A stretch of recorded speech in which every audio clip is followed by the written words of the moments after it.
cette parole. Bien sûr. Tout à l'heure, tu vas sortir, ils vont te dire que ton bailleur est passé chez toi à la maison, il t'a manqué parce que tu as refusé les pieds à la maison. Tu vas voir que tu vas t'attrister. Attends, la parole que tu as écoutée t'a fortifié. Mais le diable envoie une autre parole pour casser ça. Parce qu'il sait que s'il te laisse là, ça ne va pas lui l'arranger. Vérité. Ça ne va pas lui l'arranger. Attends, si ça ne l'arrange pas, c'est comme lui, il te paie. Attends, s'il te paie, ça veut dire que c'est Dieu qui gagne. Amen. Donc lui, il ne peut pas attribuer une gloire à Dieu. Voilà la raison pour laquelle il t'envoie tous les soucis. Pour que ça étouffe ta foi. Tu ne peux même pas prier. Vérité. Parfois même, tu veux aller à l'école, même tu n'as pas l'argent pour aller à l'école. Même tes courses que tu veux faire, tu n'as même pas de transport. Parfois l'argent que tu dois est calculé. Parfois tu te poses la question, est-ce que Dieu me m'aime même?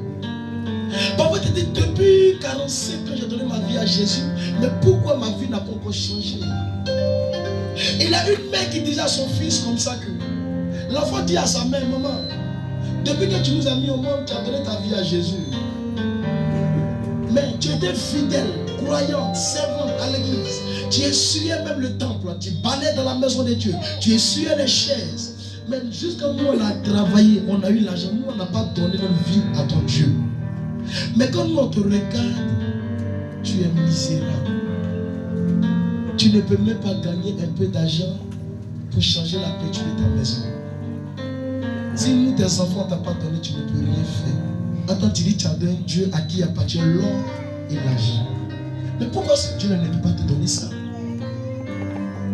Et sa mère regarde l'enfant. Elle dit, mon fils, tu es ignorant.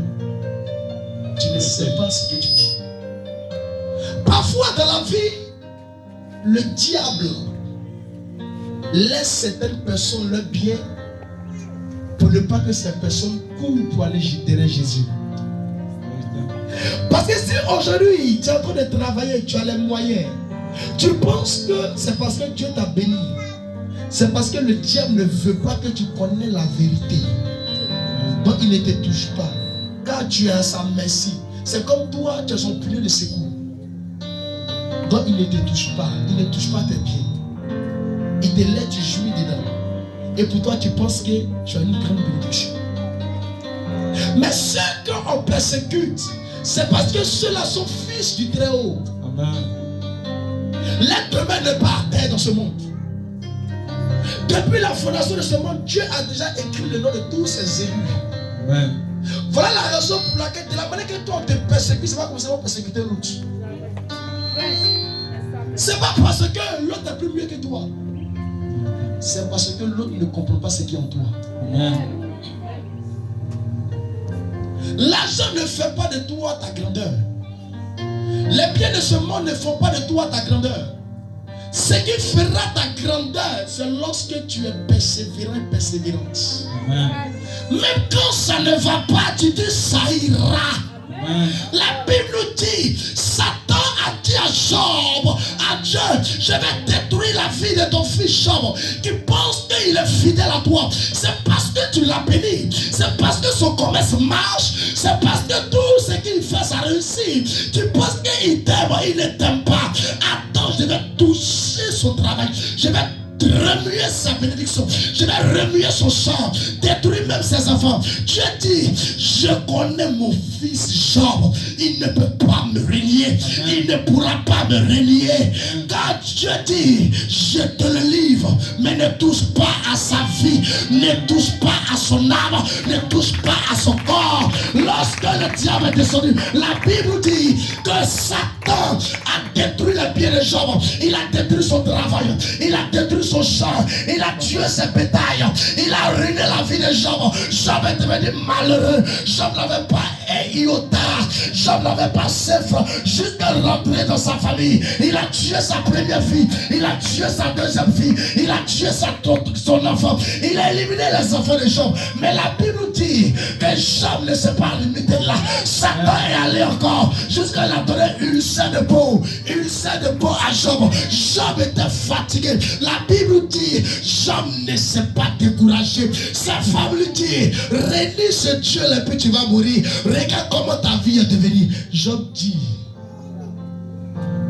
femme insensée.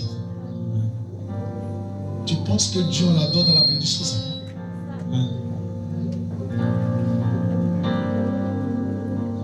Satan est allé auprès de Job. Dieu dit, je t'avais dit. Amen. Lui là, c'est pas à cause des pieds, monsieur. Amen. C'est un ami fidèle.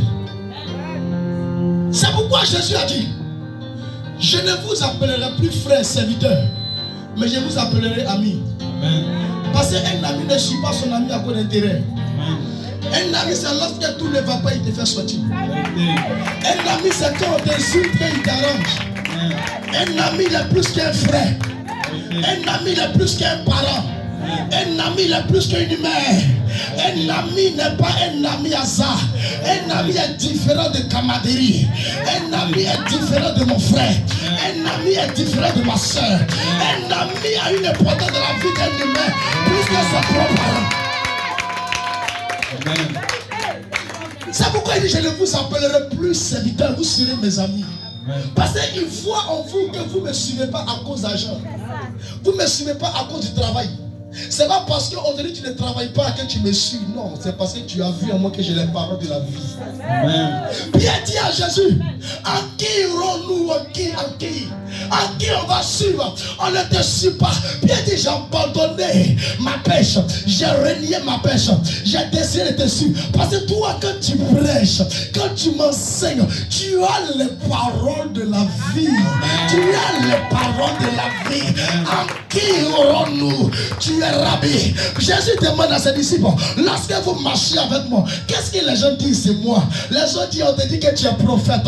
On dit que tu es l'envoyé de Dieu. On dit que tu es messager. On dit que tu es un docteur. Pierre dit, je lui dis, et vous, que dites-vous de moi? Pierre le regarde dans les cieux. Il dit, toi, tu es le Fils de Dieu. Amen. Tu es l'envoyé de Dieu. Amen. Tu es le Messie. Le Messie signifie le Sauveur. Tu es venu pour nous sauver. En qui aurons-nous? Tu as les paroles de la vie. Tu as les paroles de la vie. Sans toi, je ne suis rien. Sans toi, ma vie n'est rien. Je peux avoir des millions aujourd'hui. Et je